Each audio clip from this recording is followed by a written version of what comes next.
Merry Christmas. This is Maryland. It's been 8 months and nobody's here yet, but we'll have a chat and I'm going to convert this over to YouTube eventually. So, um, so this is the game Crime and Punishment, which I was invited to have a Disciples game. So, for those who may or may not know, that means you've got a pre-made team. In this case, we had teams of three, and my teammates were Lucid and Seventh Path from Lucid's Discord server. This is Lucid Tactics, which, if you're a Dominions player, you probably know him as one of the most prolific YouTubers. And we had the three nations of, I was Atlantis, we had Ulm, and we had Utgard. And Ulm was our pretender. So I think we can quickly have a look here. So you can see that we have some of our bless was not incarnate, the blood surge, so available right off the pop. And the rest of the bless will come out on turn 12. We went dormant. I can't very easily show you the pretender at this point in time. And this game's a bit old, so I have to use an older version of Dominions, which I had hanging around. I try to keep the older versions available because otherwise you get pretty serious replay errors when you're trying to record after a game is finished, depending on how often patches come out. So I'm going to have a um, quick look here at Discord. I've sort of invited a few people to possibly drop by on voice. I've got this going on voice as well on Discord in the Dominions Nexus. So this is turn two, so very straightforward. I'm preparing some. I did a classic attack with a scout on retreat just to get a really accurate view of what's in there. Nothing too critical. If we have a look here, we've got some lion tribes. Again, not very critical. And here, just some militia and archer. And if you have a look, you know what I've got. I've got an extra scout. Going to do another probe. I've started a little bit of research with the Tungalik, and I've got my starting army. I didn't bother sending my secret assertuts yet. I'm going to leave them and save them for when I've got actually the full blast. I don't think I need them just to take out a few lion tribe. So that's kind of turn two. Not a heck of a lot to see. I think pretty straightforward. You know, I'm taking out the easiest one. I'm going to work on my capital circle because Atlantis, for those who may know, is very dependent on production. Hey, I can't really do the pretender design discussion very well. Maybe I can go over it, but the concept was if we take dormant, and I can't show you the pretender because the negotiations of all that stuff were lost ages ago on Discord. So I'm just going to have to give it to you a little bit by memory. But what I can do is I could bring over my DOM inspector and we can have a look at possible chassis. Let me jump over there. Can you see the DOM inspector fairly well?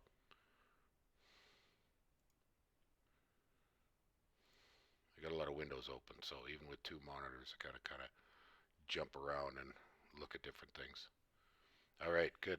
So let's take a look. If we go to units, and Ulm was our pretender nation. So we'll go to late age Ulm. And I'm quite happy to review the pretender discussion. Let's look at possible pretenders. And if I remember correctly, he took a vampire because all he was after was death and blood. So where are we here? What are our options for Ulm?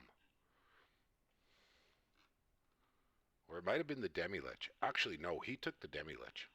That's exactly what he took. I remember now. This is a few months ago, so I gotta check it out. So basically, Demi-Lich is dirt cheap, and he simply went with Uh, I think it was Death 5, Blood 4, or Blood 5. And really good scales because we had three nations that do very well with scales. So if you want, what I can do, you've had a look at this turn there, negative. I'm assuming you've seen enough of this turn, so let's just pop out. Okay, there's not a lot going on here, so let's go to tools and manuals. Oh, this gives us a chance to have a quick look. I'll move. Oh, there you can see it. So we've got, this is kind of Lucid standard setup for mods. Um, Two of these are his, improved casting AI and the thematic gem generator. I quite like them after having played with them a few times. Worthy Heroes, you're probably familiar, is very popular. And then Rebirth is a mod that allows, if you've got a Death Dominion nation like Lemuria or something, it allows them to get 100 population back, just enough so that if you take it over, you can make some province defense. Anyways, let's try making a pretender god quickly for Alm and show you what the potential options are. So I'm going a little off memory here, but I'm quite sure we went dormant, and he took some blood, and he went for, actually we need one more death because he went for Stygian Flesh and then Blood Surge. So, you know, very straightforward. You might ask, why Stygian Flesh? The interesting thing is invulnerability is natural protection. So when added to a unit with armor, it actually stacks. So my Acertuts, if I remember, and we'll see them eventually. Oh, yeah, sorry about the mod inspector. I got to get used to this. It's been quite a while. See, there you go.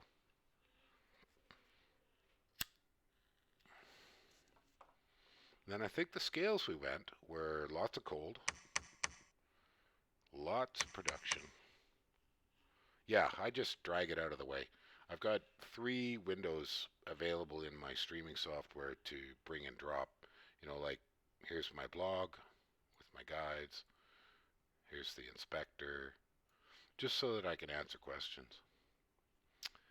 Where are we at? Yeah, so we got a lot of points. Yes, I think we went Magic 3. I think we went Luck. I'd have to look at this as we play the game, but you can see that this is a cheap pretender with a cheap bless, and the concept is basically a scales design. You familiar with the idea of a scales design?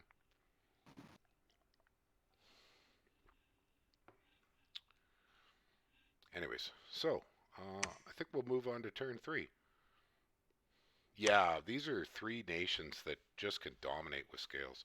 And you'll see that we went with a very deliberate strategy of absolutely pumping out the forged research items, uh, lanterns and skull mentors and owl quills, and then what we did is we third nation Alm, Atlantis, and Utgard.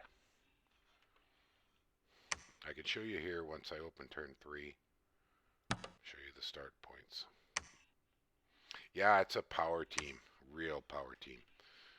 I mean, we won this game. I guess I'm giving it away, but you'll see why as we kind of carry on.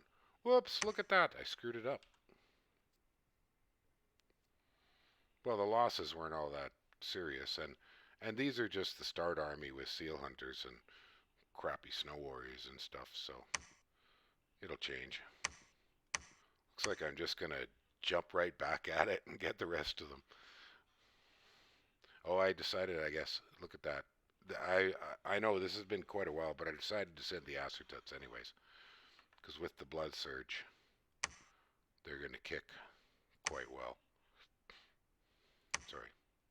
Yeah, Blood Surge. So I'm always kind of torn.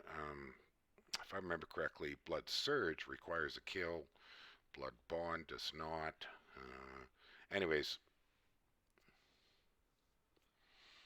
I believe it was 4 teams of 3. Let me just take a look. It's been a while. I'm sure it was 4 teams of 3. I quite like teams of 3. Hey, I've got a guest. Who's dropping by?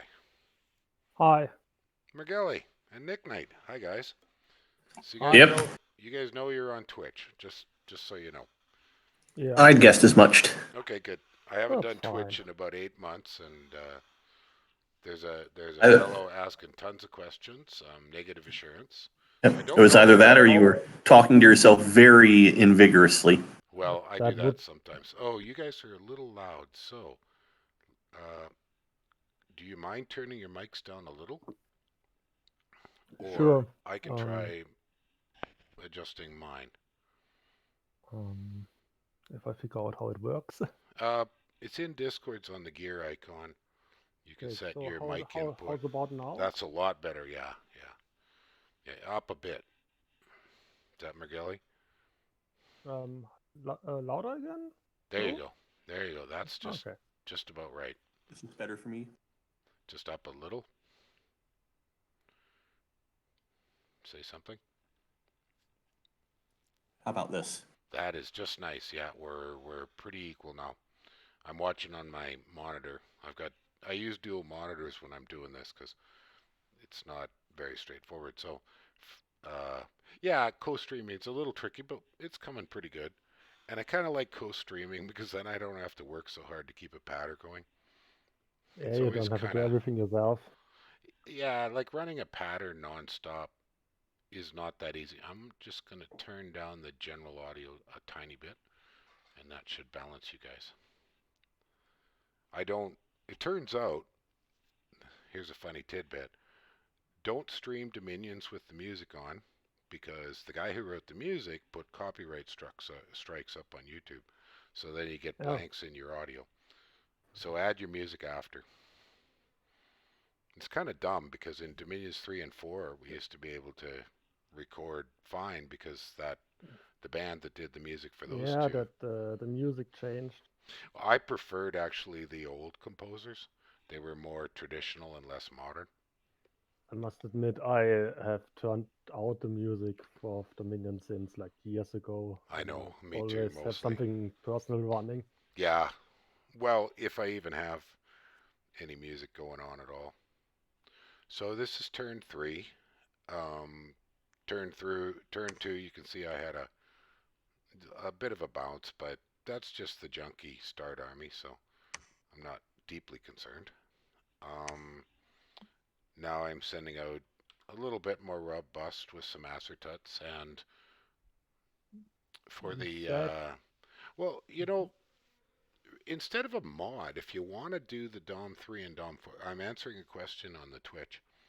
oh, If you want to do the Dom 3 and Dom 4 soundtrack, I believe it's all available for download. I I used to think so have too. the I've heard so as well. yeah, I used to have the link, but in my mucking around, I lost a laptop. Part of the reason I haven't done any Twitch since spring is my gaming laptop cooked in July. Uh, it got fried by a lightning storm. And so I've had to rebuild Hmm, all of my resources for doing YouTubing and Twitch. that's unfortunate. Yeah, and I had to like salvage the hard drive. The SDD got destroyed. Oh, I was able to salvage the HDD, but some of the stuff got lost, things that were in users. Anyways, it's been a bit of a pain in the ass, so I can't believe that. yeah. Yeah, it was totally unrecoverable. The motherboard was completely cooked. But like I said, I was able to recover the hard drive. I pulled it out into an external and got some repair software. Western Digitals, I think I used, or some freeware or something. I'm not sure. Anyway, so this is turn three. Pretty straightforward. This little fight here is just a probe. You guys, I'm Okay. sure, familiar with scout probing, and Uh, we'll move. Oh, Short question: yeah, go ahead. Which of you three is the god, and which is Oh, the disciples? I'll show you here on turn four once I load it. Yeah, sure. Alm is the god, and negative here. Um, well, oh, negative asked a question about starting near each other. You can choose clustered starts or not clustered starts when you start a game. I strongly recommend that in a disciples game you pick clustered starts because not picking that at the start makes for a mess, a total mess. So there we go. There's a better result. Yeah, that looks fine. Yeah. Anyways, Ulm is the pretender, and he went with the Demi-Lich with Stygian Flesh and Blood Surge. Cheap, dormant, great scales. I mean, you can't so much see the scales for me because they aren't Yeah, that too propagating yet. like it as well, yeah. But, here you can see the scales they're propagating. So I happen to be a big fan of luck scales, and Yeah, I'm me too. usually quite happy to turf order to get them. And with 3 nations with high armored troops, production was just blatant. That's pretty obvious. Yeah, and I then also find luck. I also Giants, find luck skills much better in disciples. Is if one person gets a lucky high gold event, you can spread it across the whole team. but the biggest thing for me with luck is the gems rather than the gold. yeah, luck And is a gem especially in generating skill. disciples when you can share gems and shove the valuable ones to the people who can use them, and you've got good diversity. I mean, we've got pretty good diversity on this team. It's not the broadest diversity of a team I've made, but it's pretty wide. So we were able to use every kind of gem in the game. So you can see we're all, you know, having a pretty basic start. Um, I'm not really sure that we were as efficient with Utgard as I've since become, because I've been going with the Gam Herdlings, if that's the right one, instead of that's just his start army though. So, but those darn Gam Herdlings are pretty damn fine. I mean, giant javelins work Yeah, well. I mean, giants with giant axes are mighty fine, yes. Yeah, especially I've got a Femoria game going now where General Confusion gave the hint of alternating your size 4 unmarked with size 2 Nemedians so that you get every square full. Yeah. Was this after the Frost Giant rework? Yes, I believe it was. This game was played in patch 547. I had to load the game in 549 because I don't happen to have a 547 installed. Oddly enough, I have 542, 4, 6, but then I have a gap in my because I actually keep all my old patches installed so that for this very purpose. Otherwise, you get really crappy battle replay problems. Um, so that was an answer to negative on the text chat. So I think I'm going to move on to turn 5 because there's really not a heck of a lot here to discuss. We're doing fine. It's just bare beginnings. I'm not sure if you guys are aware, but it turns out, and this was one of Lucid's hints, Stygian Flash with things like Acertuts is pretty amazing because it stacks. The invulnerability counts as natural armor.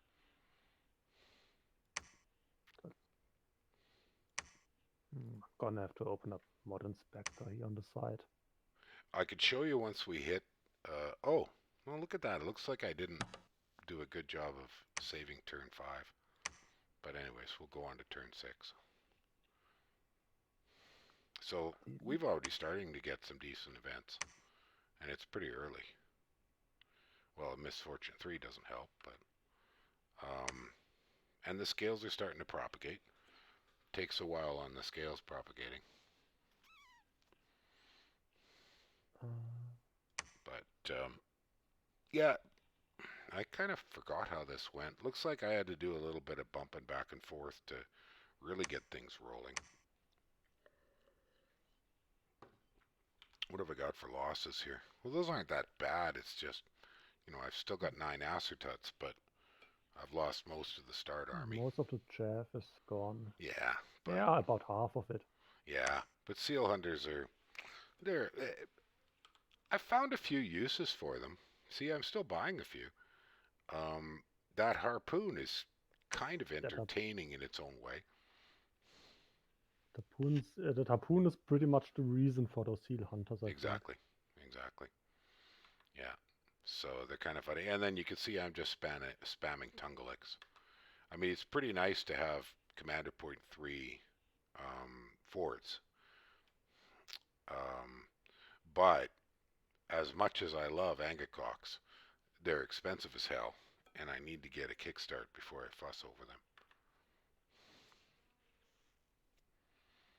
So there's not a heck of a lot else here. What happened here with Ulm? Oh, he just did a probe. He's already started making wolves, so that's kind of funny.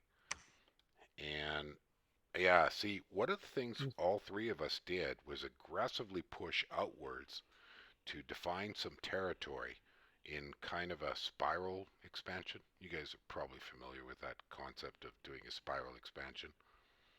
The harpoon, yeah, it's a little like the Retarius net. You get one shot, if I remember right. Ammo is one, and if it catches them, it nets them. So precision's not great, and hopefully they run way forward. Works a heck of a lot better on mass, but at least they don't have to get into melee before they get their netting effect. So, and the whole thing with nets is against elite troops, knocking their defense to zero for even one round can be significant. Yeah, no problem, negative. Some elves with zero defense are way less scarier. Exactly, exactly. So even crappy old fishmen, Ictiids or however the hell you say that, their nets can sometimes turn a fight. Icted nets are definitely gates though, if I remember correctly. Are they? So Oh, in I'm order pretty to sure they land? are. Yeah, they don't always land, I guess. Yeah, so they're kind of not good against exactly the case where you need them. Yeah, but they're dirt cheap. That's true. What, 7 gold and 2 resources or something? I think something like that. Their defense negates, but wouldn't they ignore the shield, which can I think they effectively lower do. the defense by quite a Yeah, bit? I think they do. I Should don't know. be. It's been a while. Retarius are probably the better of all of the net guys in the game. Um, but like I said, the harpoon guys have that advantage of they could toss them at 10, and yeah, most of them miss, but you know the whole way that range deviation works. We were talking about that yesterday. One of the reasons I think you're seeing more javelins is because of the goofy ass nerf they did to range deviation when they made the real time changes to Dominions 5. Javelins with shorter range deviate so much less, they tend to land in at least something all the time. And I must say, I just had a fight with Nemedians tossing ordinary javelins and unmarked, and the Nemedian javelins did more damage to Hinnom's monster sacreds than any of my unmarked did. So, not to The say they're javelins great, also but have the advantage of being higher damage than early armor.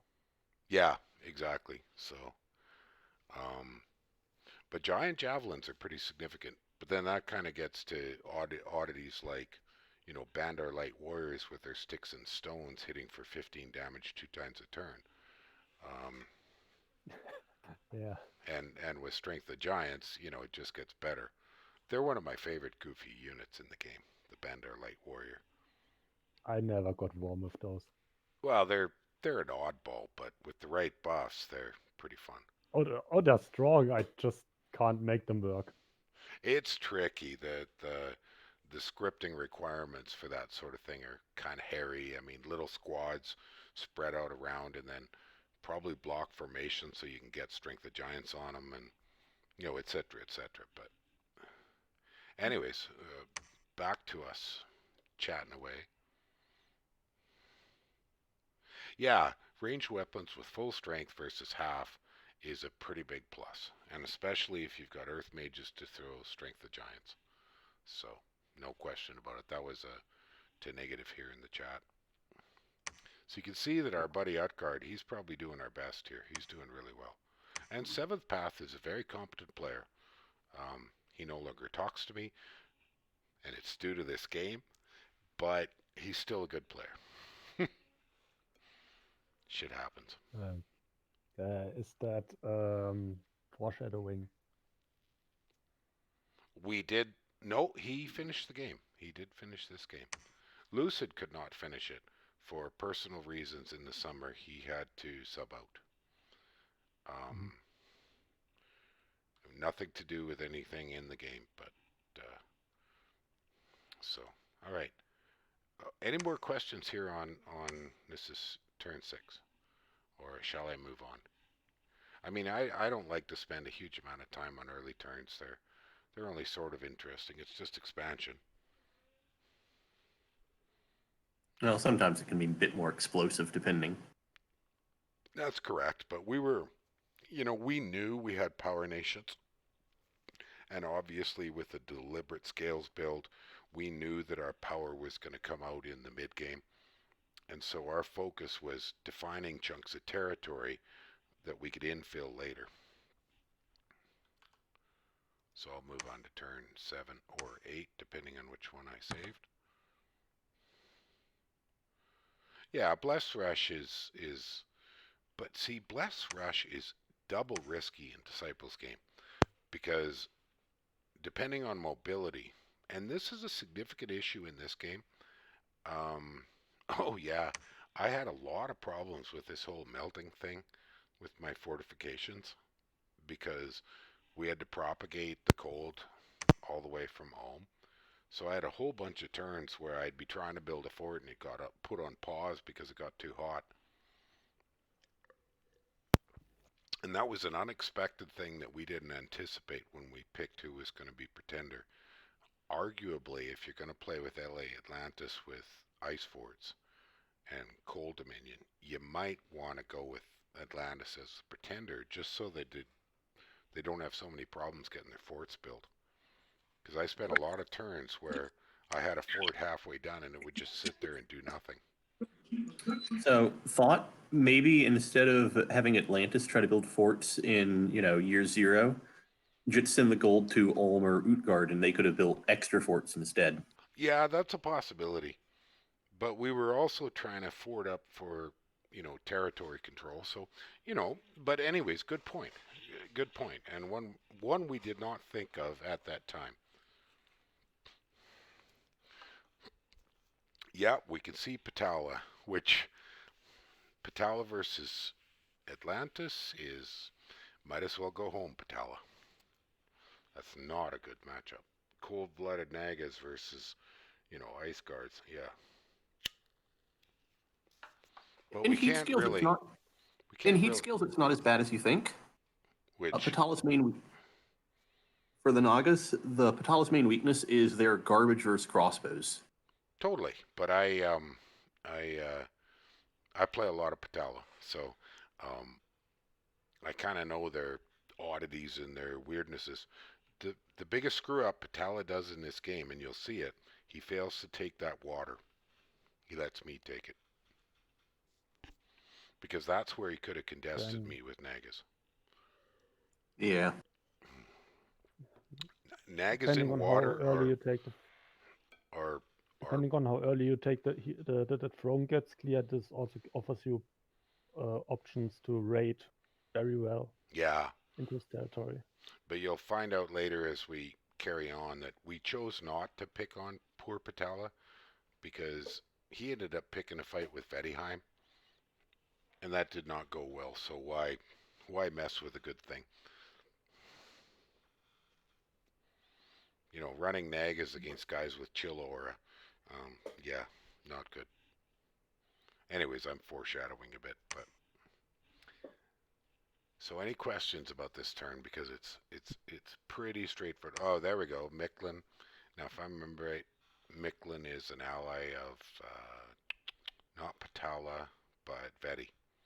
And here we have a little bit of. Oh, who's that? There's too many damn blue flags in this That looks stupid ass game. Ogres? That Bogarus? Yes, that's Bogarus. Yeah. I don't know why there's so many flags that are so similar. I mean, blue and green are the most popular flags in the game, and drives me a bit bonkers sometimes. There was a good mod years ago where they redid all the flags to make them more distinct, so you didn't have so much of that trouble. If you think it's bad, you should see One Age. It took us like 6 turns to realize MA Abyssia was eating EA Abyssia. Yeah. I don't really like to play One Age. only because the idea of games that big I don't enjoy. I like games from 12 to 20. 8 to 20 is where I have my most fun. And that's a taste thing. That's just me.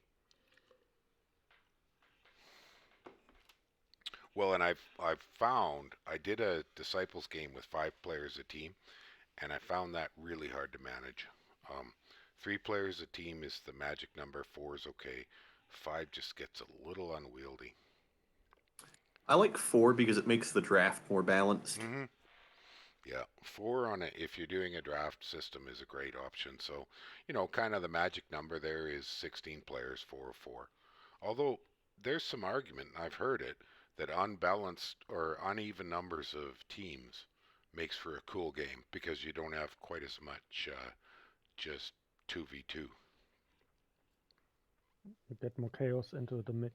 Yeah, but the game I played and most of my Disciples games are coaching games where I'm the vet with newbies. This is an exception where I got invited with 2 very experienced players. Well, Seventh Path was new at the time, but had demonstrated a tremendous amount of skill. And Lucid, well, he's been playing for decades. Not decades, but he's been playing 7 or 8 years at least. Okay, I'm going to. Yeah, Negative just brought something up in the chat. You're right that when you get 5, you end up with a bit of a committee meeting every round. And in Disciples games, the actual time spent playing the game is relatively trivial. I mean, half an hour per turn. Maybe mid game, late game, it gets a little longer, versus the 4 or 5 hours of back and forth time zone manipulated chat you've got in the private channel. So, all right, I'm just gonna keep jumping away. Let's move on. So eventually, not eventually, probably today, I'm gonna take this Twitch stream and um, move this over onto YouTube. But I decided I'd do it on Twitch so that I could get this interaction going because I enjoy it. It just makes my recording a little more pleasant. Yeah, with 5-man disciple teams, it feels like you need to assign somebody to, be your chief diplomat. Exactly. Well, I usually do pick a diplomat, but one of the rules of thumbs I've found really effective in Disciples is allow each player to negotiate local borders themselves directly with their neighbor. But when you're working on large scale NAPs or major agreements or major trade agreements, then you want a one person to lead it to the other captain. Does that make sense? Also, one thing that would hugely help disciple games, especially bigger ones, is if you could see the battles of other people's scouts. Mm-hmm. Well, I don't know if you're aware, and here, I'll just bring it over. This is my guide to Disciples games that I wrote because there's so many undocumented and bizarre features of Disciples games. And I keep trying to add to this as people bring up more weird oddities and strangenesses because the documentation in the manual on Disciples is terrible. It's one of the worst parts of the game for documentation. And there's all kinds of oddities. Some are good, some are bad. But so I recommend that if you have comments about strangenesses in Disciples games, please post them there on my blog or talk to me on Discord and I'll try to add them. It's nicest if you could post them on the blog because then I could keep them in one place. Not required. And this guide is also available on IlWiki, the Dominions 5 wiki. So besides a bit of a self-promotion by plugging my blog, which isn't a huge issue, it's also just a way to kind of keep track of comments.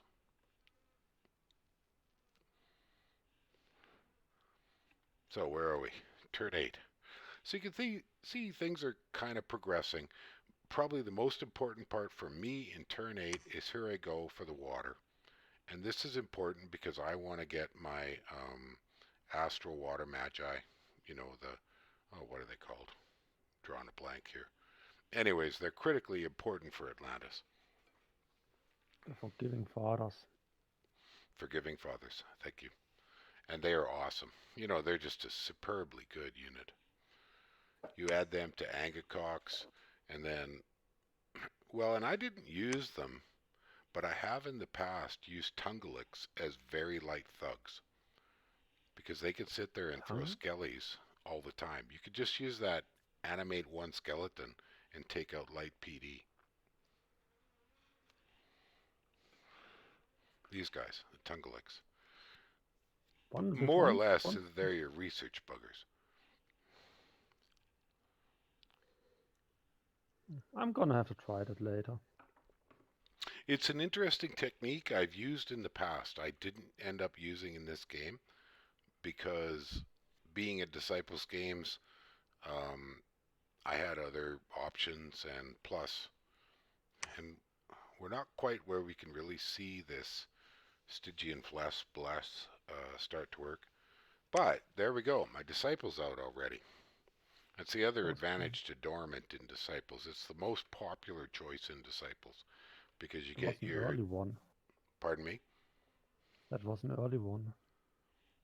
Early one waking up. Mm-hmm. Well, 6 turns. 6 to 8. It's half plus a little bit of variation on your choice. So Dormant, the Disciples usually come out turn 6, 7, or 8. If you go Imprisoned, turn 18, 19, 20, 30. Not 30. 18, 19, 20. I'd be mad if it were 30. Yeah, no, sorry. Yeah. But sadly, I have a Disciples game right now where we went Imprisoned, and it's going okay, but waiting 18 turns for the Disciples is a very questionable choice. For those 200 points worth of scales, but the loss of 12 turns of expansion, very questionable choice. I think it's something you only do if you expand very strongly and you're taking a big bless. Well, we did it because we had a pretty much veteran team versus 4 teams of newbies. So we offered them that as our handicap. We'll be late. Well, also in this example, Utgard, Ulm, and Atlantis aren't exactly known as premier blessed nations. No, absolutely not. These are scales nations. Totally. Whereas if the team was like Midgard, Raga, I don't know, Micklin. Well, we've got a team, Sakane. I don't know if you know Sakane, but he's probably I've seen him. Yeah, he's a very solid player. He ran Pan with, I can't remember his team. He shows up here in the northwest eventually.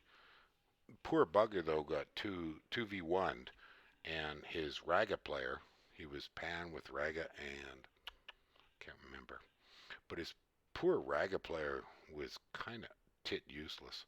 Oh, there he is. So there's our buddy. And he's doing just fine.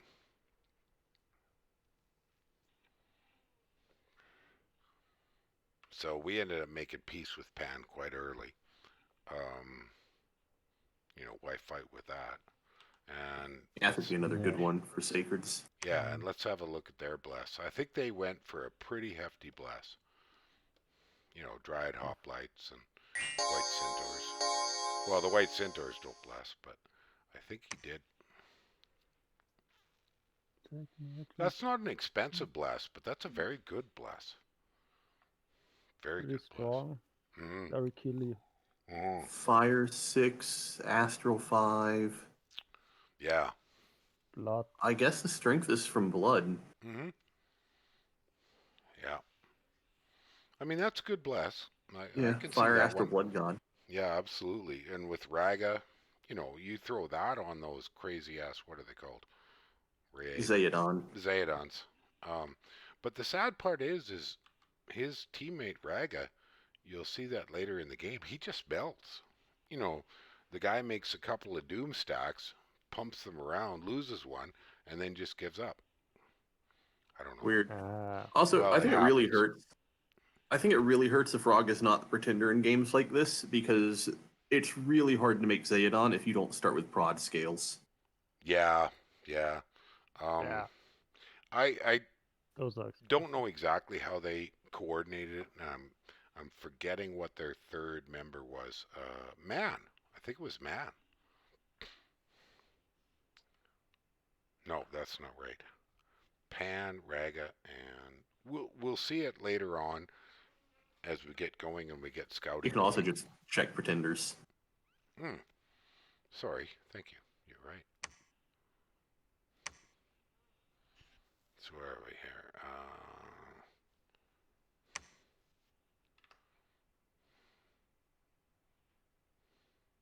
Bum, bum, bum, bum, bum, bum, bum, bum. Marignon. Oh, that's right. It was Marignon. Yeah. So interesting choices they made. This was a draft, and we got everything we wanted.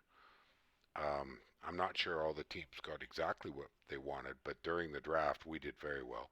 So we got exactly the what fit our plan, and it was mostly Lucid's plan. We had a plan to research rush Maelstrom, rush a couple other globals, but mainly Maelstrom. So the idea was everybody would throw all of their research boosters at me. I would rush Maelstrom, toss it up, and then we'd get ready for Vengeful Waters and, make our whole territory absolutely poisoned to attack. It didn't actually work out that way, but we'll get to that.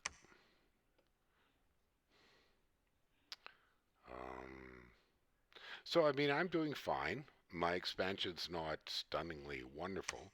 It's a little bit held back by the slow propagation of scales. But you can see I think that. the biggest Go ahead. I think the biggest problem with the Vengeful Water play is you guys didn't pick any nation that can blood sack. Yeah, yeah, that's a possible argument. But the other thing is, I don't like to throw up vengeful water until I already have a whole pile of enemies. I mean, why make enemies that you don't have?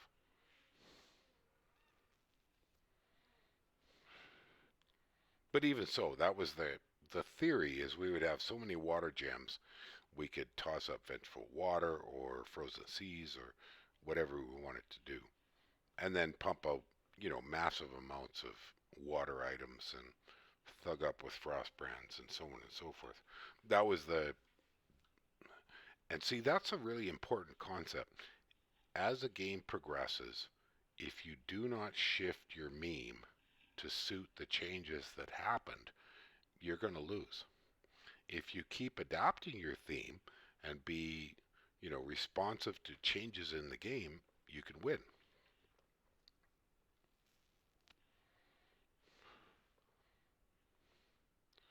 All right, so we got 5 viewers. Hey, that's not bad. So any questions on turn 8 here before I move on? I mean, it's pretty straightforward. I could show these, expansion battles, but not a heck of a lot going here. I mean, Acertuts are total beasts, and they shred the crap out of thugs. So I'll move on to turn 9. Hey, McGilly, and sorry, I forgot who else is. Oh, we've got some more. Hey, Liska, he's just listening, and hey, Rob, how you doing? Rob C and I pretty frequently do this voice chat. Kind of fun. He's a good guy.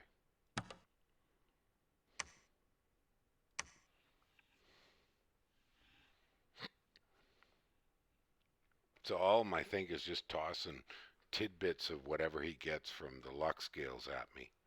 I don't think there's anything too important here. There you go. So there's a classic. Oddly enough, you might notice I bought a few mournfuls.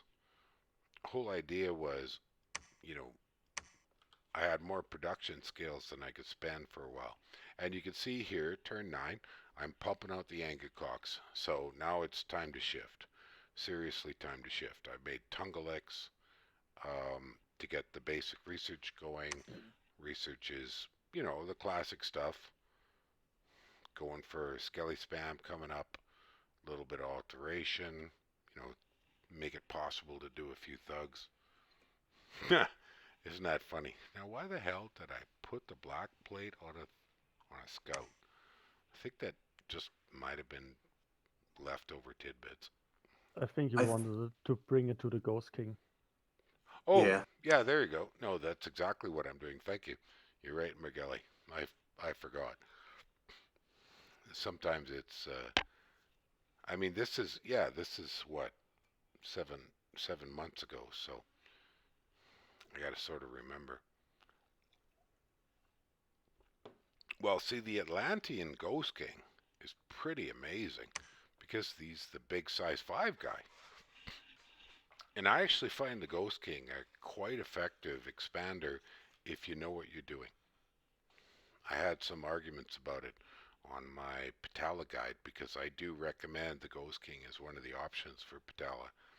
And somebody said, well, why would you make him a shield and a sword instead of an armor? Well, because you almost always will take a little bit of earth magic with the Ghost King because of his cheap new path cost, and only a little bit of earth magic and a tiny bit of alteration research, and he's got protection 20, so you don't need armor.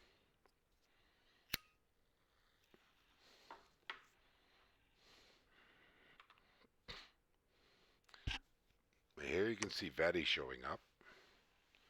So Ooh, that's a nice province. It is, and Ooh, yes. I had to concede it. In the Diplo, I remember distinctly, should I contest that? But Veti turned out to be a great ally throughout the whole game. So, in hindsight, backing up from what I learned later on in the game, making friends with Veti was far more worthwhile than that 220 gold. We see Marinor turning up now as well. Yes, absolutely. And that opens up sort of, one of the issues I found in this game as Atlantis is my mobility was very, very restricted, barring gateway, and eventually I started gatewaying using Forgiving Fathers to the extremes of the map, but prior, and Cloud Trapeze with Angkocks with air randoms. But prior to that, I had quite a challenge trying to connect up with my allies. They had a lot more mobility than I had. Don't you have sailing? hmm And that was absolutely in the plan. But as you could see, my sailing options were, I had to get either this one here in 232 or grab this one here in 217, or I could sail across to the Patala zone. But beyond that, sailing Well, if the didn't issue is have a connecting with lot of your allies, effect on this game. can't you go to the northeast if the issue is connecting with allies? Say that again, Ralph. You said the issue was you couldn't connect to your allies. Can't you just go to the northeast? Oh, I did connect to my allies. I'm sorry. I didn't mean it wasn't that I couldn't connect to my allies. It was that I was hard pressed to move reinforcement armies to help them if it came to major combat. Oh, okay. Just because my dudes are slow. We did solve that. If you see the next streams, when we get to turn 30 and 40, just a little bit of foreshadowing. I think this is the one I jumped to. So I cloud trapezed over here to 254, and I tossed up a temple and a lab, and boom, there it was. So then I was able to sort of support with remotes everything going on here in the far of our eastern provinces.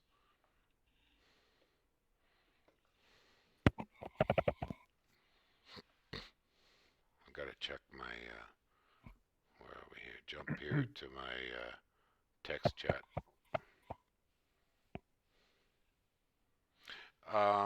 Okay, so Negative asked, it's not my pretender. You understand that's a disciple, right? So absolutely did I plan to be able to build the Rings of Wizardry and Wings of Sorcery? Absolutely. If you look here at a Ghost King, it's got full slots with Astral 5. You can make all of those rings with a Starshine Skull Cap and a Crystal Coin. And yes, and especially in a Disciples game where you can share your pearls and combine them, making those two rings is absolutely key to diversity and mid-game, late-game power. You know, you actually only need Astro 4 to make the rings. You can wear a Ring of Sorcery to make the Ring of Wizardry. Ring of Sorcery requires 6, right? Yeah, so Astro 4 with a... And Wizardry Yeah, with- requires 8.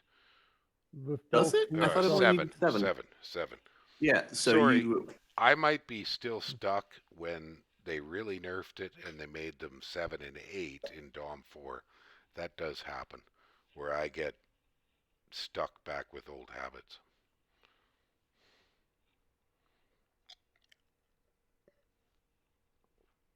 But you are correct. I could have got away with 4. If I remember right, though, I only wanted the cross pass for water, earth, and death and nature. So then I had some spare points. Yeah, but it would have been nice to get Earth 2 for either Summon Earth Power or Death 3 for Soul Vortex later on. Well, but Soul Vortex, just toss on a gem. I mean, nice to not have to carry the gem around. It think, is, with and Astral 5, and you those can are get Astral. totally. I'm trying to remember. There was a very particular reason after we had a discussion about between the two different disciples and the pretender.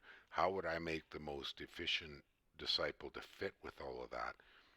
And this is what we came up with, and I don't remember all the details of that discussion. But there were certain particular reasons why I didn't bother with Earth 2 and Water 2 or Death 3. And I think Water 2 is obvious. Water 2 is kind of worthless. generally, Assuming you got but Water. Earth 2 I is, assume you got is Water very 1. handy. Astral 5 gives you the option to go as Arcane Nexus if you really want. And that might have been it, and as well potentially Wishing. But I can't remember that discussion. I know we bounced around. We had this group discussion pre-game after we got our draft, and we started, picking and choosing exactly the options that were most efficient. So we were quite meticulous in making sure this was a team-based decision. That makes sense? Yeah. I was going to point out you could have gone Death 4 for Skull Caps, but I guess Ulm's Pretender can do that on his own. Well, exactly. Yeah, that was part of the whole discussion, right? I don't need high death. But the other thing is, it's not exactly hard to get an Angacock with Death 3. You're going to get a good chunk of them. I guess the question is why not hire Earth for crystal gear unless you're saying Olm will make Earth boots for you or something. Yeah, Although I I don't just know think if Earth I Boots heard- can just be does made. he have foot slots? Well, I think the real question... once you got a set of Earth boots, I don't really care. And to be honest, almost throughout this game, this guy spent all his time either gatewaying or teleporting to emergency spots. Probably what I would have done is gone Fire 2, because you can afford Fire 2, dropping the Astral to 4 for Phoenix Fire later on. Yeah, that would have been nice. That would have been nice.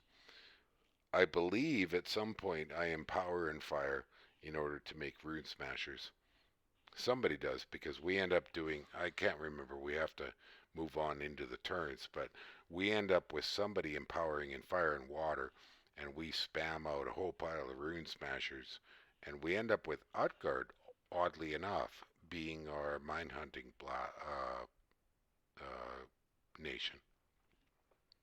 Yeah, I think Fire 2 would have been probably the only thing that might have been better.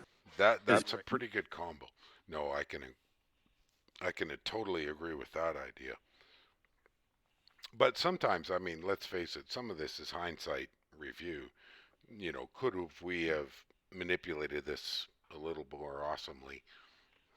This was a pretty awesome Three Nations. I mean, we totally dominated this game. Yeah, it was. This is a pretty good start. Yeah, it's That's pretty for sure. solid. I mean, we're not expanding really, really aggressively. It gets better. Um, well, Odgard is.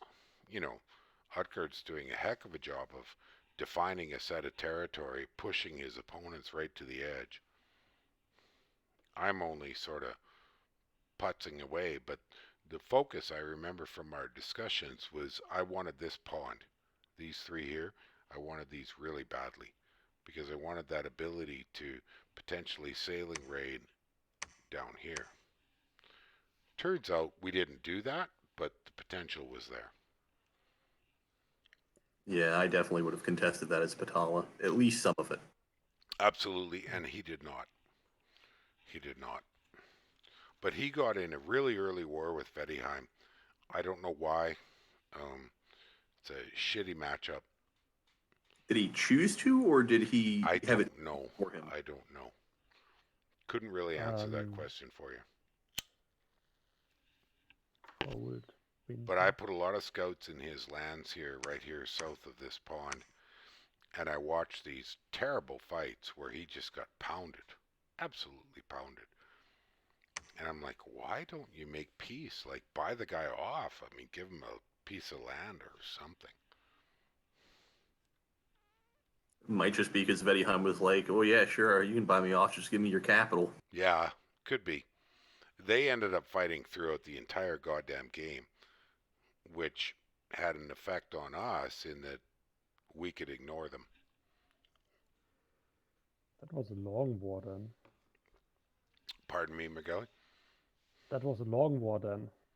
Yeah, it was long. It was long. It went on for ages and ages. The other thing that was odd at this game, and we'll get to that, some of the teams allowed one of their team members to die, which I played a lot of Disciples games, and if a team member is about to lose their capital, relinquish something in your interior to give them a chance to, stay alive, because if they lose everything, they're out of the game. But if they have even one goddamn commander sitting in a relinquished province, they're still there. And if you take the capital back, then they come back. Yeah, you can still get a pretender, you can get a cap recruits again. Exactly. The diversity. Exactly. There's absolutely no reason to ever let a teammate die unless you're totally losing. And it really hurts your chances too. I mean, I've seen back in Dom 4 a Ime Agartha almost pull a win off despite having both of his partners die. Yeah. Yeah. Negative here in the text chat has a question, or, I think he says, I think challenging LA Atlantis under the water feels bad, man. Yeah, but that's Patala. Patala has a good shot of competing in the water. Nagas underwater are pretty damn powerful. They're poison immune, or extremely poison resistant. They've got the hypnotize. They've got the other ranged options that work in the water, and they have 2 attacks, or is it 3? They're pretty stinking tough. And their biggest weakness is completely unusable underwater. Right, exactly. I wouldn't take Patala against Atlantis when Atlantis is entrenched underwater, but early on.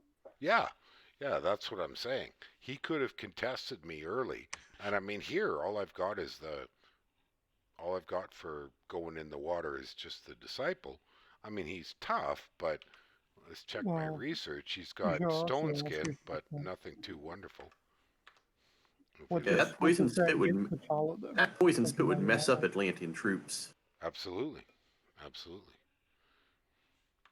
But he didn't, for whatever reason. Otherwise busy, caught up in other things. So Also, what people forget is Naga are cheap. Wouldn't- They're only like 27 gold. Wouldn't the two-hander wielding Atlanteans mess them up though? Acertuts? Well, Any of them? I don't know. I don't know. That's a tough matchup. But the thing is, if he had jumped in, say this one right here in 190 Devil's Pond, and he'd bought a whole pile of this is ordinary cheap Tritons. Thing a lot of people don't understand in water fights is cheap Tritons, the spear shield guys, they don't have no protection, but they have insanely good combat move. What is it, 23 or something? So they're stupid good at attack rear strats to wipe out the commanders. I used to regularly use with Rillier a bull and horns formation, classic Mongol formation with one squad up front of slow guys, typically slave troopers or meteorites or something, and then two squads up and below, back a bit on attack rear. So you tie them up, you suck them in to fight your relatively tough guys, and they don't even have to be that very tough. And your other two squads go roaring behind and take out his commander. So I mean, So the other thing, Patella had all those options available. the other thing is Patala's got Water 2's non-slid recruit in the capital. Exactly. Or slid recruit. He can prevent Atlantis from getting entrenched underwater and making the Forgiving Fathers. He has the water advantage too. And of course, you've got Conjuration 3 for even size 4 water elementals, which Size 3. They're size 3. Yeah, size 3. So even those are better than nothing. So, and Patala has water gems as a capital gem, so they have water gems. Yeah. And with Jut's capital units, Patala should be spanking Atlantis in research. You'd think so. You'd think so. So, yeah, that's kind of an odd result and a little bit unexpected. I would have thought, and not only here, you've got the tough Tritons, right? You can see it. A scout report tells you you're going to get the armored, poison equipped, what are that, the coral armor. Those guys are a bitch for anybody not poison immune. Yeah, honestly, I'd probably go underwater as Patala not to contest Atlantis, but just because they're easier provinces to take. That too. Because it's pretty Well, blatant that, his capital, there it is. It's right here, right? So he had one province and boom, he's in the water. But there's a question as well. What does he gain by going underwater? Right? He's going to fight Atlantis for those water provinces the rest of the game. Is that worthwhile to him? Maybe not. Well, I think that depends on the diplomacy. I mean, he could have just opened up diplomacy and said, hey, I'd like this one, I'd like this one. And I'd be like, well, I want one. I'd have been happy with one of them just so I could make a forward and start making fathers. I think that would have been a perfectly valid diplomatic option. Yeah, like Negative says, at least some diplo benefit. You can at least negotiate from that point. But he didn't even try, so I got this entire lake without even effort.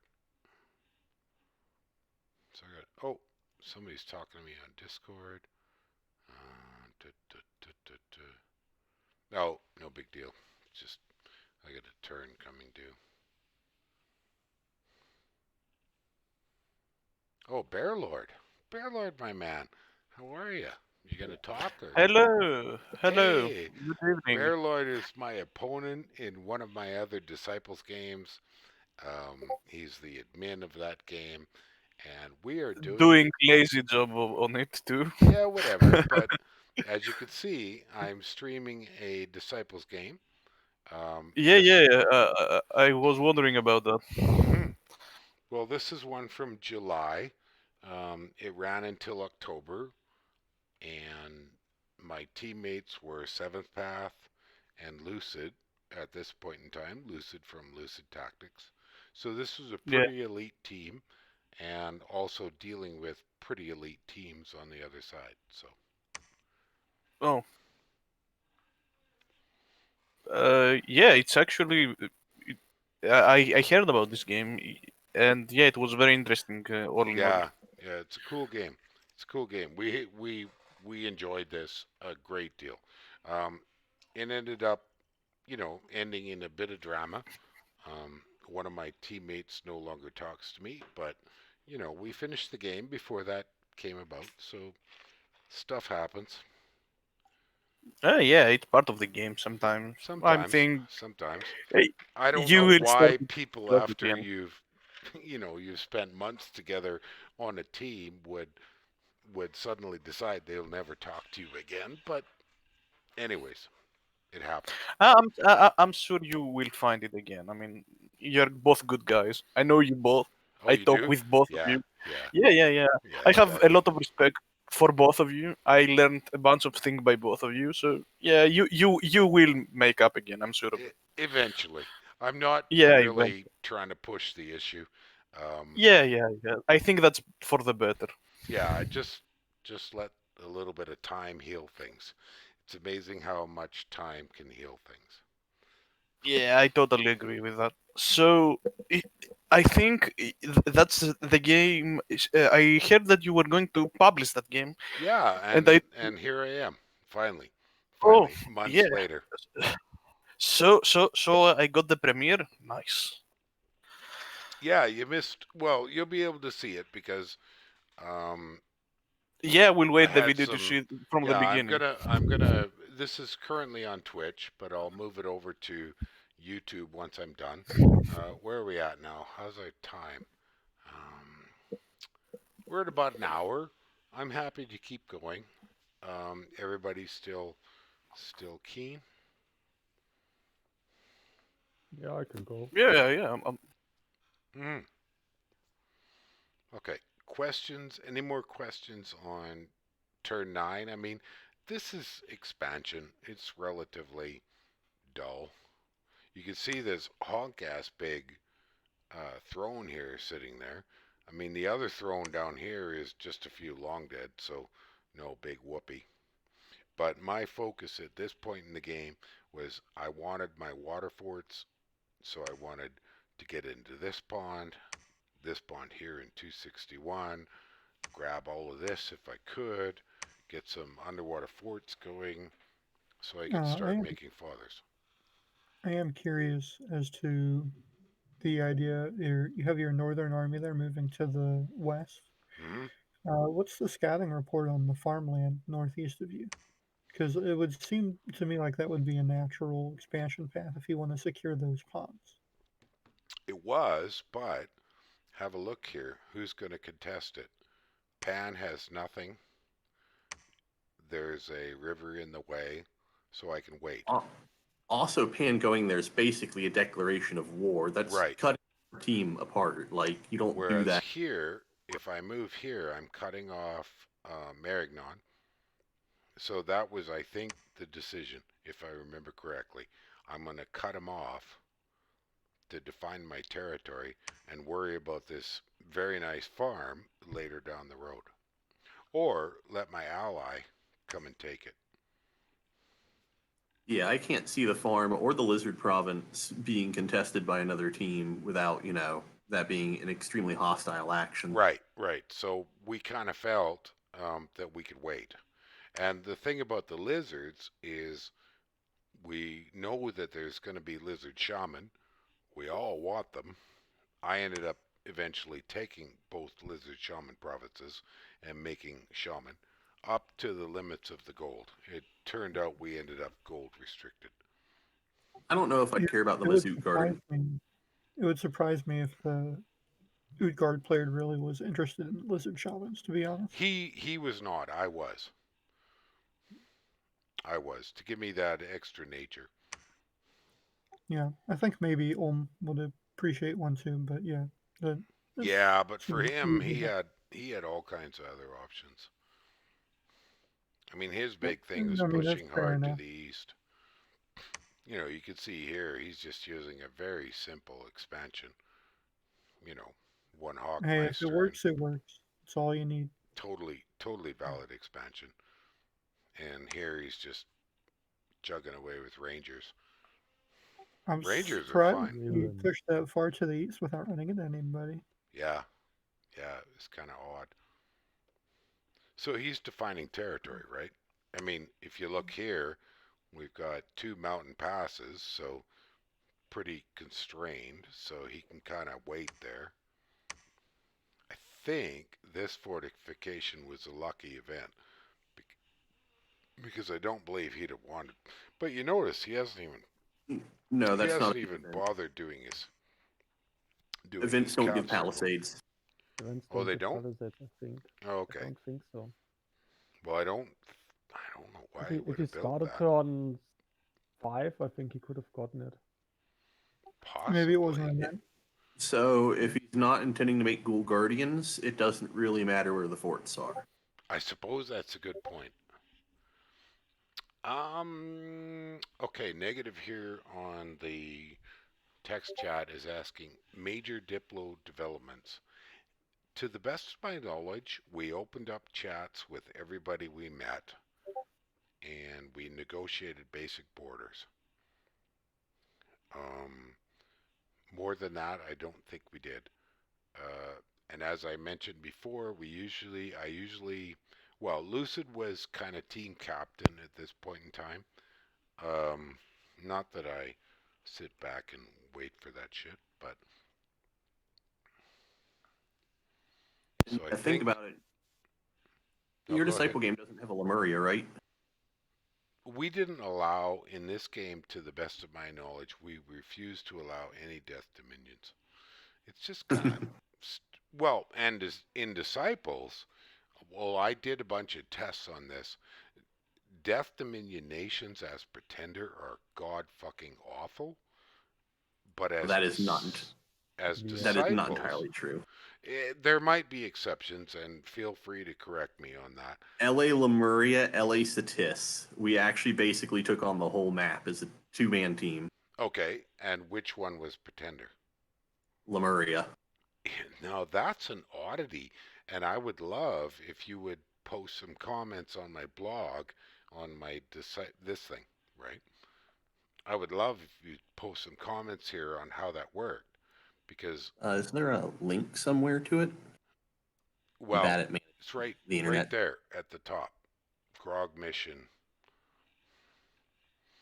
Or I can give you a link, afterwards. I'll just point you there. But that is a very interesting combo, and one that kind of enthuses me. I've never heard of L.A. Lemuria as pretender with Sati as disciple. That is not intuitive. It does not come across to me as an obvious choice. A lot of it relies on shuffling death gems around to Lemuria initially, and then to Satis for the tomb worms with a Right. big black. Right, and tomb words. Well, Yeah. relying on the fact that Satis also gets the free spawn researchers. Are you an old Dom 3 player? Dom 4. Okay. Did you ever know Rail? No, I don't believe I did. Okay, well, Rail was not hugely big in multiplayer, but he was huge back then in blitzing. And he used to run the Quad 9 LA Satis Tomb Worm nightmare. And that was too funny. Too funny. Yeah, I think we were running Undead Region, Fortitude, Heat Aura. Okay. We more or less memed on the Atlantis in that game Mhm. because expecting Heat 3 Lemuria. Okay, that's really fun. We need to discuss that in another video. That is worth a video. You remind me, because that would be pretty fun. So negative here in the text chat is asking about basic Diplo. Basic border agreements are extremely worthwhile. I'm not a big fan of NAPs. People have, commented on that. I think they're a little bit of a weak form of Diplo in that they're sloppy and careless. There's nothing really wrong with them. It's just that so many players just say NEP3. Well, what the fuck does that mean? But a border agreement, now that is really good stuff. You know, just saying, I'm not going to bug you. Thank you, Ruma. Thank you. Right. I'm not going to bug you over a border agreement. Let's just lay it out that I won't annoy you and you won't annoy me, and you stay there and I stay there, and that's good stuff. So, anyways, so we're doing well here. Nice bit of. Thank you guys for dropping by and joining in the voice chat. I appreciate that. It helps me make for a more lively and more interesting kind of discussion.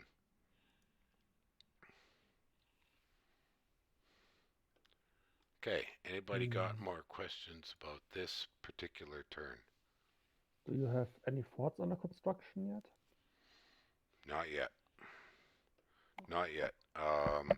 I prefer to not even start forts till I've gone 2 provinces from my capital. There's arguments for certain nations that can fort up close to the capital, and with high production scales, I'm okay with that. But see, we don't have it here. There's a development that comes up pretty quick where I end up forting here in 229. Kind of an odd choice, but it does happen later on. I think forts close to the cap are also easier in early ages where the admin bonus isn't so high, so you're not Right. drawing as many resources. And I like if I can forting up. You know, if I remember right, I fort up here in 275 for the bonus to admin and get the big gold income, and it's also a nice choke point. Chokes off pan. All right, I'm gonna jump to the next turn. So I gotta just check here. We're on 9. Kind of nice that we could do 10 turns in a single session. Well, I mean, early game expansion. turns are pretty straightforward.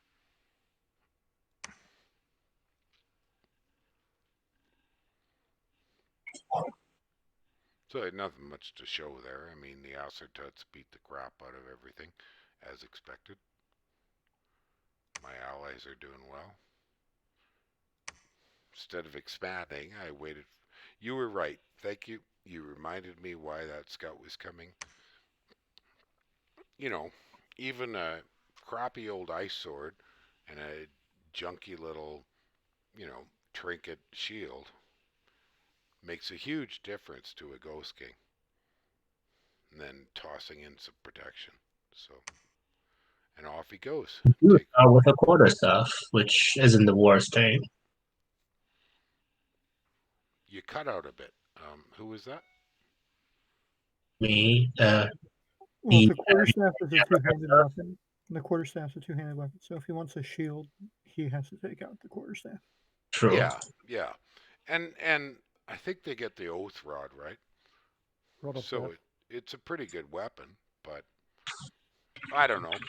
I mean, maybe I'm stuck with old habits, but if I'm using a Ghost King, I tend to always give him a shield and an ice sword because they're dirt cheap, and almost any nation I take a Ghost King with has That's water. the Rod of Death, not the quarterstaff, although it looks like a staff. Oh, the Rod of Death. Yeah.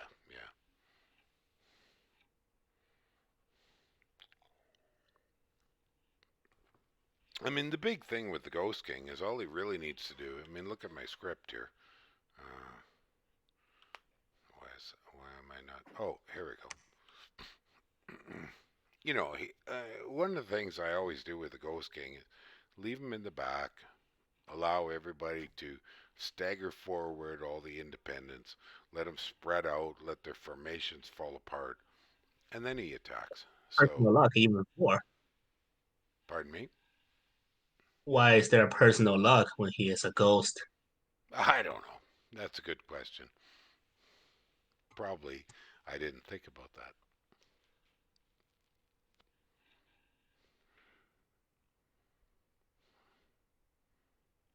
Yeah, Is it even so past that then? not really sure. Okay, who was somebody is a little too loud in our voice chat here. Was it Bearlord? I'm I sure think it's it's not triple S. because I have a closed microphone. No, it I wasn't don't you. think I changed Wasn't you. anything. We're just trying to balance the volume so that we I don't think it's. over. I think who you're thinking of is triple S there at the bottom. Is that it? Has a little Oh, bit of an oh, echo. hey man. No, he's on mute. So, He anyways, was talking a little earlier. oh, was he? Okay. When I speak, or is it loud now? No, Rob, you're good. You're good. Um, somebody was a bit loud. I know some of your voice is pretty good now. Mergelli, I can recognize you. Um, Rovsi, I've talked to many times, so I know his voice. Anyways, we work with what we can. Oh, we got a new person jumped in, HP Munchcraft. Yo. Hey, man. We've What's up? met before many times. I think so. Hmm. So, anyways,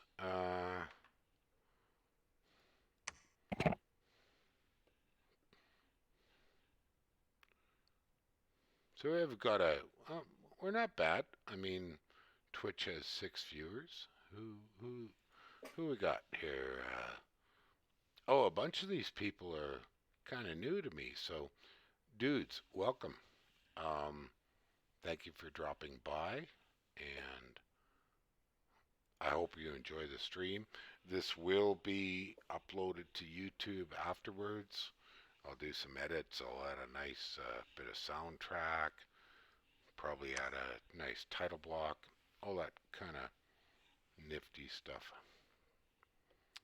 So, strategically, if we look here, Outguard is doing a great job, and so is Ulm. So I'm kind of the slowpoke.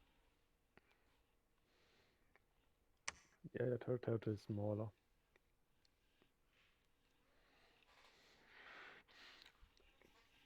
But if I remember correctly, our discussions, that was not a significant issue.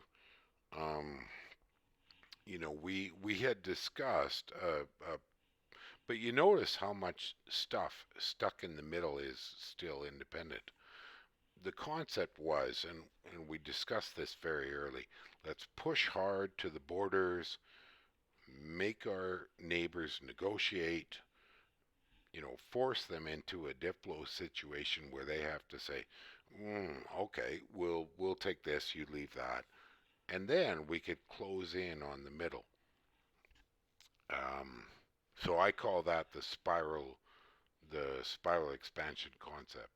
You push hard on the neighbors, you leave the stuff in the middle.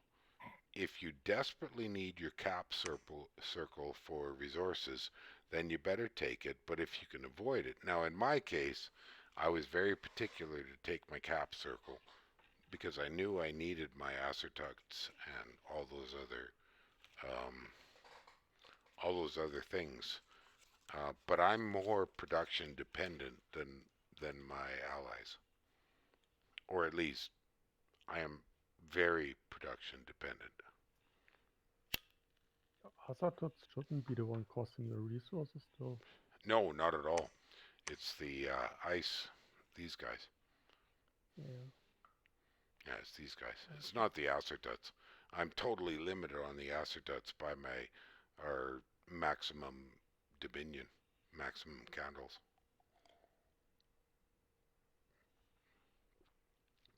And I pretty much had to every turn kind of manipulate how many Angakocks I was recruiting because I got gold constrained pretty quick.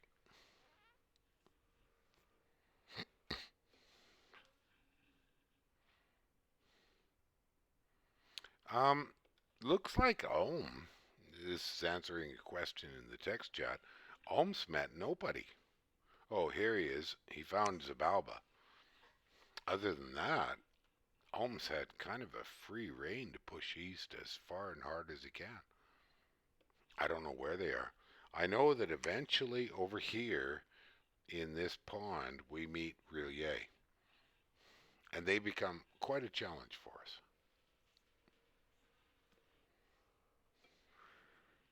I thought you weren't going to let any Dom kill nations in.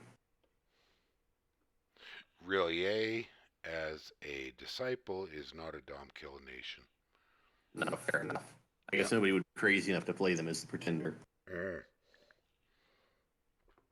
No, they were a disciple. You And it's a very underestimate Dominion. sensible disciple. Does the Dominion still cause madness in the case of Rilia? No.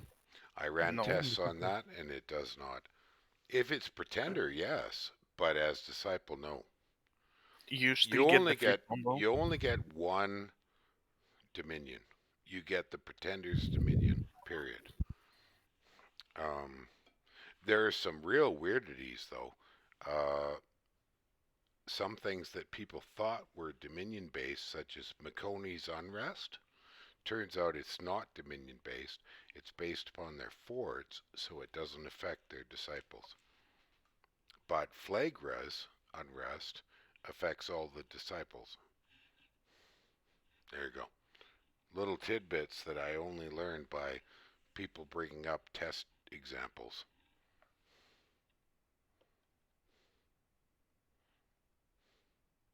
Like I said,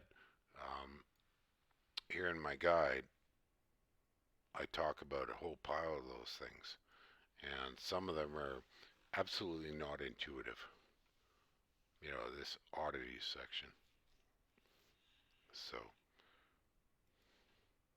don't really know how else to explain that, except that, you know, I think Ilwinter implemented this disciples mod or mode into the game, and they sort of thought through some of the implications, but they sure as shit didn't think through a vast amount of them. Not that that's new. Ilwinter, great guys, but they don't tend to think through the implications down the road of serious changes. Well, to be fair, thinking through all the implications of all changes would be like several full-time jobs. Yeah, it's quite a job, but you know, my training is in mechanical engineering, and one of the core concepts in design is failure mode and effects analysis, which is where you actually do that exact thing. You sit down in a team and you go through, well, how could this fuck up? And how can I mitigate this fuck up? Because it happens all the time. I mean, the Challenger disaster was a moronic case of people failing to understand that a rubber O-ring exposed to extreme temperature changes will fail. Almost every mechanical engineer in the world knows that rubber O-rings exposed to nitrogen get the bends. That's what they do. So you don't put fucking rubber O-rings where you're going to have nitrogen extreme atmospheres under high pressure. Yeah, that doesn't sound good. That's There- not there new. are- That's there are not new. several cases. That's old. You know, that's a well-known problem. There was another disaster where they used an old computer in a new spaceship, and Absolutely. and it didn't have the right number of bits, and so it crashed everything. Exactly. You know, these are the kinds of things. I mean, in a game, okay, who cares? But this idea of actually going through and doing this, it's a very formal method. Like I said, it's called failure mode and effects analysis, and that's a fancy name for a very simple thing. You sit down in a big group and you go, if I do this, what can go wrong? So, Well, I thought back to the text chat, Ruma. I thought I had links to my blog, and I thought I had links to my YouTube. But anyways, I'll fix that. Anyways, and my YouTube is pretty behind the times, so we'll get there. I'm just back after, oh, it's been 8 months since I've done anything online. And there's complex reasons for that. I've been sick about 4 times this year, under isolation 3 times, blah, blah, blah, blah, blah.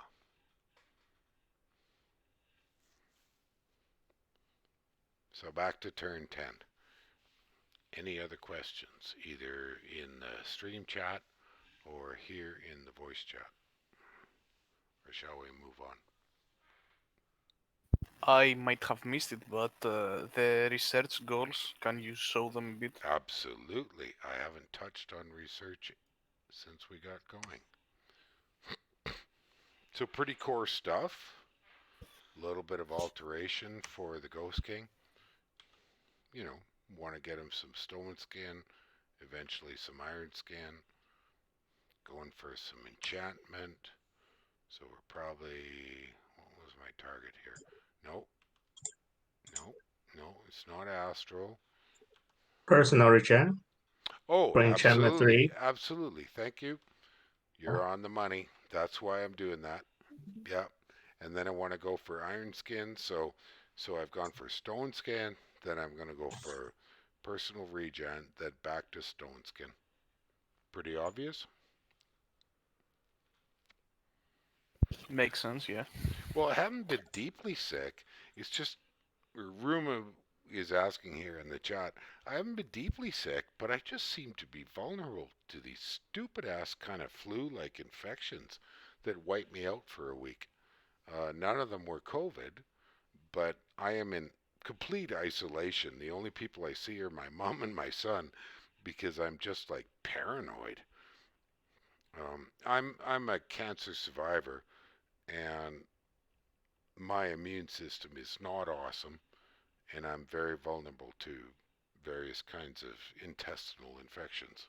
So I'm playing really, really careful right now. I live in Alberta, and we are under absolutely massive lockdown. No public gatherings, no restaurants, no gyms, no museums, absolutely nothing. I have 2 exemptions. Because I live alone, I'm allowed to have my co-parenting kids over, and I'm allowed to have 2 guests. So if I don't want to end up with a ticket for breaking the law. But on the other hand, I don't need to get COVID. I mean, shit, no. You know, I'm not in the huge risk zone, but I'm in the high risk zone because I'm middle aged, you know, semi-retired. So I just don't need that.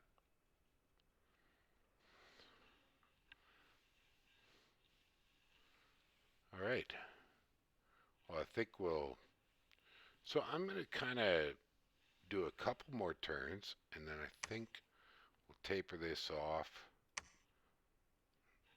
and I will call it done so that I can convert this into a YouTube video, make it nice and pretty with music and all that other fun stuff with a title page.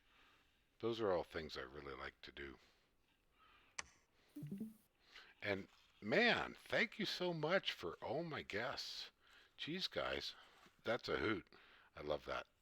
Oh, we got a new person, Drewski. Welcome, Drewski. You don't have to talk. And Ein's own goal. Okay, that's kind of fun. Some of you guys I've known for ages. Some of you guys are new. So, turn 11. I'm going to check out the text chat briefly. Oh, no new questions, so we'll go on from there. Doesn't seem like much happened there. Nope, nope. So you can see that in my capital, I'm starting to pump out Angkocks. I mean, turn 11, we're coming up to the big bless. Well, it's not a big bless, but the Stygian skin is going to kick in next turn. Ghost King did just damn nifty. I'm seeing Marignor has taken the sea province. Yeah, the other They must have gotten pond, some monster or so. maybe. I'm not really sure what. I can't tell. You can see I'm sending a scout there to see if I can figure it out.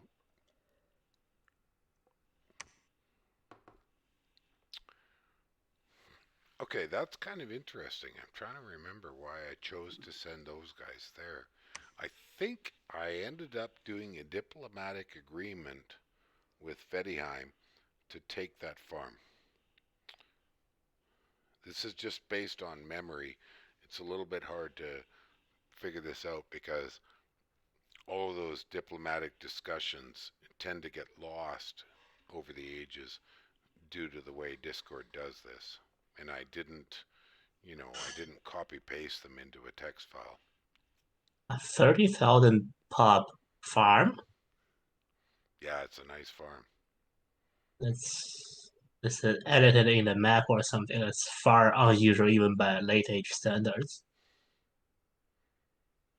Yep. 261 is huge. Yeah, that's pretty massive. Turn the desktop audio down.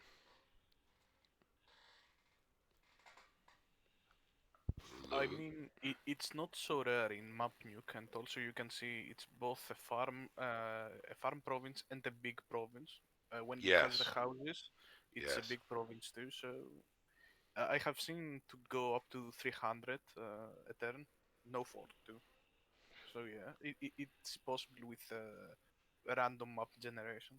Yeah. I think it's also got fresh water. Yeah, we got that too. Yeah, Oh, it's on the yeah. higher end. Fresh water is also, yeah, Yeah. that makes sense. Still a good So one. I hate to say it, but I can't remember all the diplomatic agreements involved. But I believe I take this one. We shall see.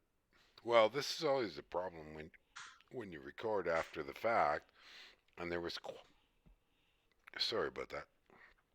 It was quite a delay here involved in, the end of this game, and then me getting around to recording it. I was hoping to record all this with Lucid as my co voice, but he's just got too much going on his plate. So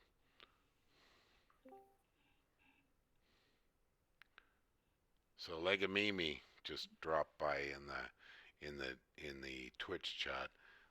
Old friend, he's been here before.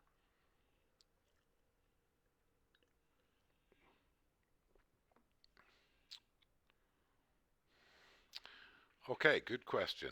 Negative Assurance just asked, um, did we discuss plans for a first war? To be honest,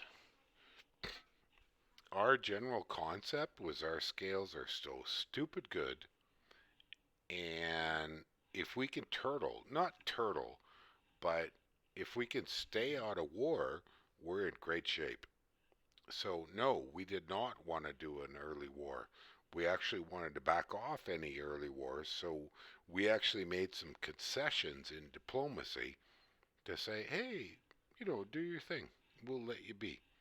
As long as we got that core territory.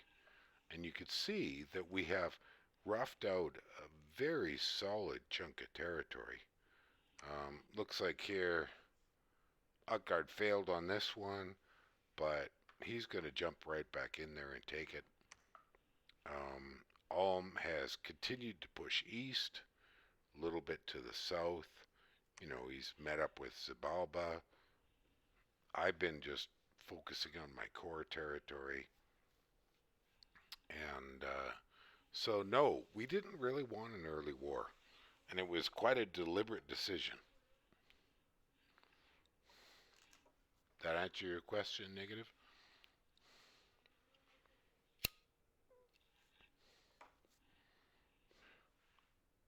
Yeah, I mean, the strategic decision of do you want to try to rush somebody, or, and in our case, by a very deliberate choice of how we expanded, by pushing outwards, doing this spiral kind of thing. I mean, look at how much stuff is left where nobody can contest it. We made a border agreement with Pangaea, so no trouble. Um, I don't remember that we talked to Patala much because, I mean, really, they just weren't appearing to do dipshit anything. I mean, here's their capital, and they haven't even taken that yet. So, not exactly somebody we really care about. Vettiheim, we had a lot of discussions with. I can't remember the details, but I think from what I remember and what you're watching here is we agreed that we would get this big ass farm. I think we bought it literally. We gave him gems and goodies and all the rest. So,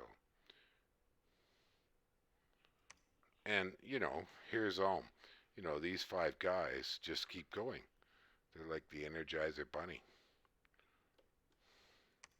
And even this, what does he lose? One Wolves. villain and a bunch of wolves. Nothing. He could just keep pushing forever. It's pretty funny, really. I think that's where our opponents failed, is they just did not really grasp. Well, no, Pan has done really well. You can see his territory. He's done really well. But some of our other opponents just appear not to have grasped the concept of efficient expansion.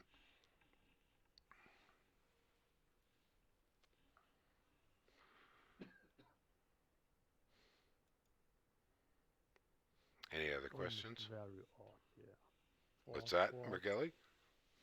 Ulm is very odd. It's 4 provinces out and still nothing. Yeah, yeah. Where the hell's our opponents? I know Rillier is in this pond, but I only know that because we learned that later. Should be something in between. You'd think so, wouldn't you? Because he has really pushed. Yeah, like you said, 4 provinces out from his capital, and the only people he's met is Zibalba. If he doesn't watch out, he's gonna stumble into someone's cap. Mm-hmm. Mm-hmm. I would say it's a bit weird he didn't take his cap ring earlier.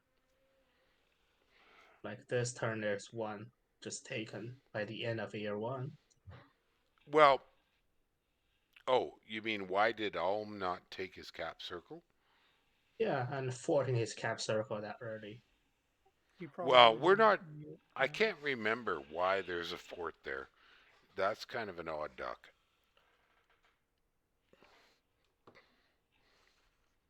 I guess getting early mage The production. the fort is weird, but he probably took that province last just because he didn't need it before them to make expansion groups, and he Well, wanted to secure as much.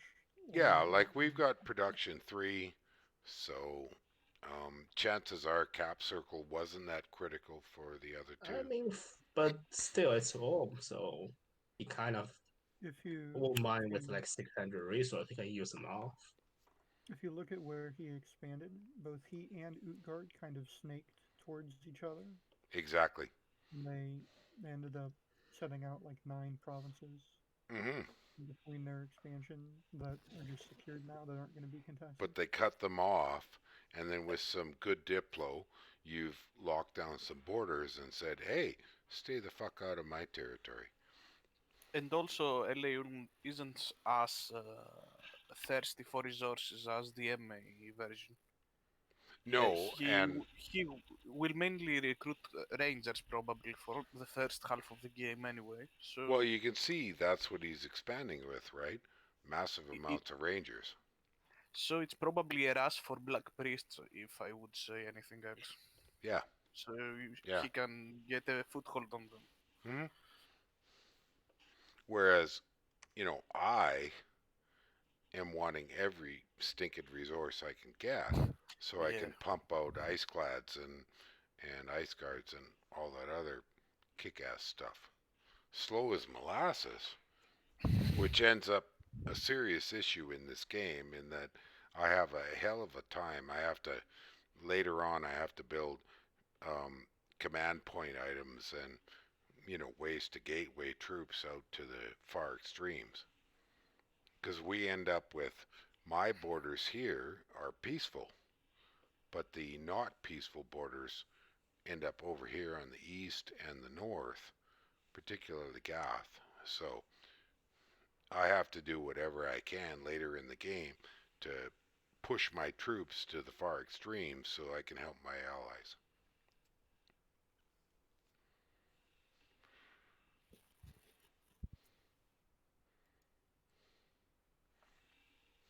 Okay, so that's kind of turn 11. I don't know that there's, if we have a quick look here, I'm still not making any forts. Pretty sure here, but notice, recruit, I'm making a commander. So my plan is, let's start forting right here in 197. And coming up here pretty quick, I'm going to take that one and take that one and start pumping out, huge piles of fathers ASAP. Why would you fort 197 and not the water directly next to your cap? You don't really need the resources underwater, I think. I thought I did need the resources, but you're right. Wouldn't really matter. At the time, if I remember correctly, I thought I'd gonna want the. Well, but the only other reason is a fort stuck right here is more threatening than a fort here. That's true. Yeah, so there's that little bit of argument about that. It's relatively small, but that opens up the option of, continuous submarine raids on, 3 provinces of a potential enemy. Whereas here, only 2. And I think, like I said, I can't remember all the Diplo discussions, but I bought this province. I negotiated an agreement to take this province with that honk-ass giant farm. So that changes things a little bit. Does that make sense? Yeah. Yeah? Okay.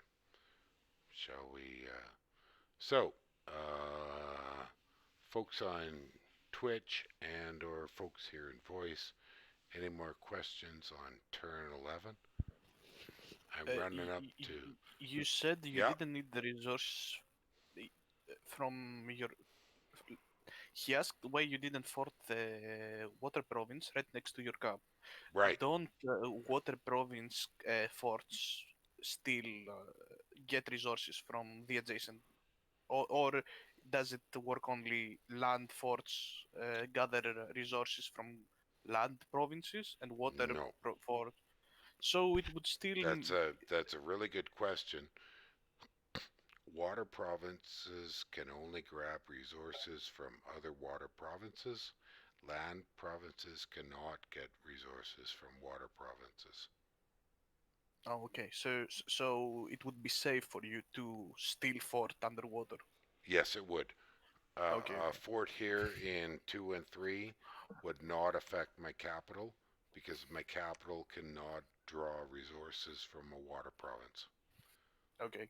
But on the other hand, this one would allow me to draw resources from here and here, which there's some decent, not great, but decent troops available for Atlantis for a water fort.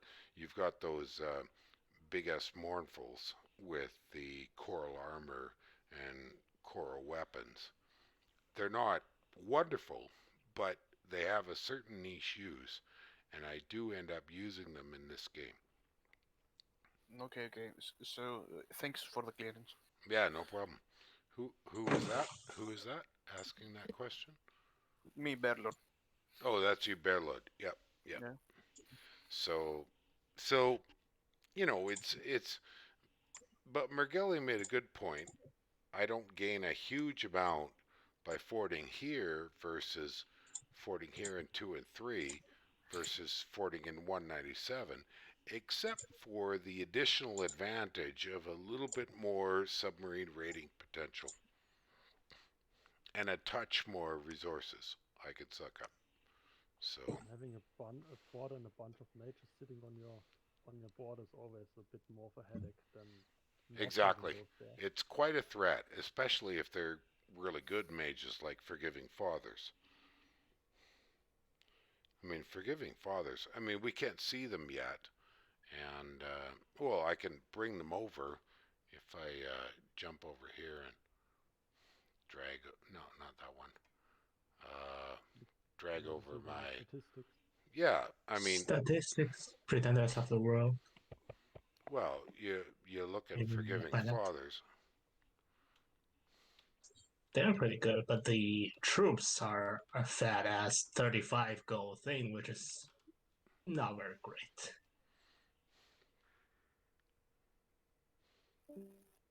Well, you know, I'm a little mixed on that. I ended up having some really good success. Why are they not showing here? Well, anyways, let's just delete that.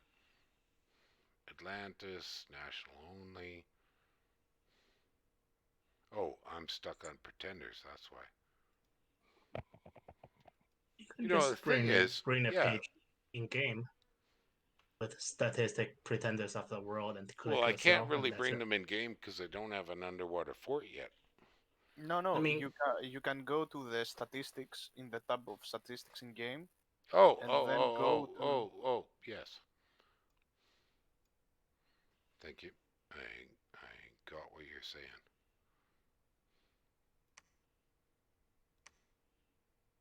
Pretenders of the World and yourself.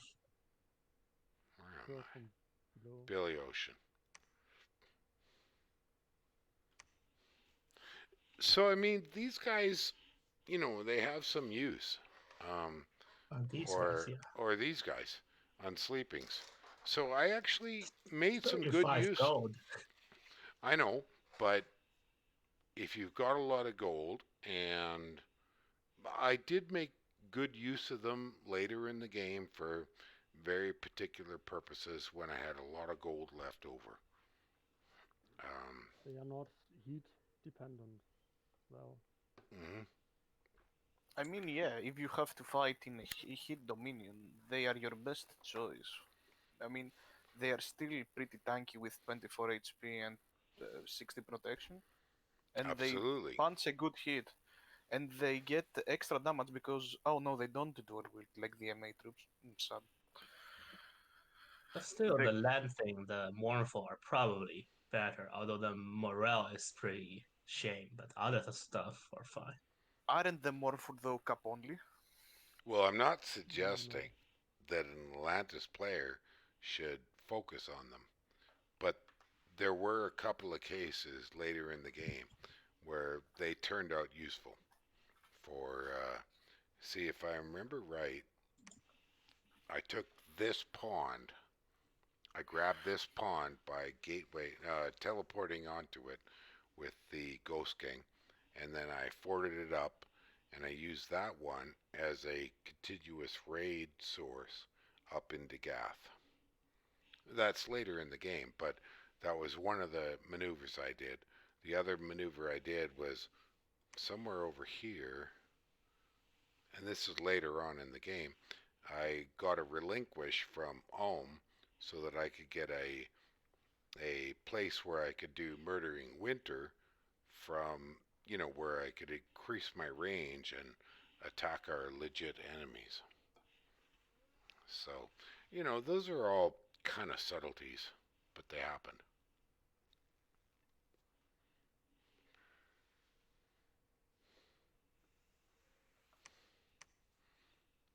So we're coming up to the 2 hour range.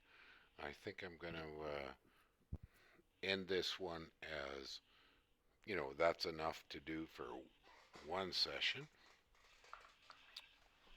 Take it over to YouTube, do some edits, give it a pretty title page and a bit of music as a background. And I totally appreciate all your involvement, guys. Thank you so much. That includes you guys here on the text chat. So, any other questions before I finish up?